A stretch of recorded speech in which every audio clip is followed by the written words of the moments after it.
من یه سوال دارم. تیمی که اسمش دست یکیه نباید حداقل تمرین داشته باشه؟ چون تیم دست یکی ماده کرمانشاه رسما تعطیله.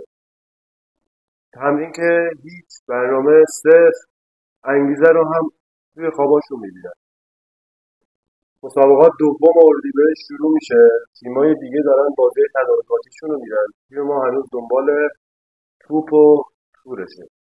بازیکنای غیر بومی که گرفته بودن تک تک رفتن با تیمای دیگه قرارداد بستن.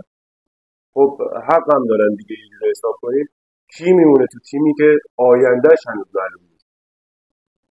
از اون طرف هم دعوا و درگیری تا دلت بخواد. یعنی روی یه روز فلان بازیکن سر تمرین یه جوری شاکی شده بود از نوع و مدل تیمداری اساسی که تمرین بیشتر شبیه سکانس‌های فیلم‌های اکشن شده بود تا والیبال. واقعا این اسمش تیمه؟ تو استانی که ادعای والیبال داره، تنها تیم دسته یکیمون نه تمرین داره، نه آرامش داره و نه آینده.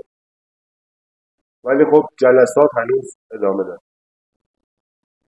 این فقط یه پیج نیست، یه حرکت برای تغییر. پس فالو کن تا دیرشی. مرسی.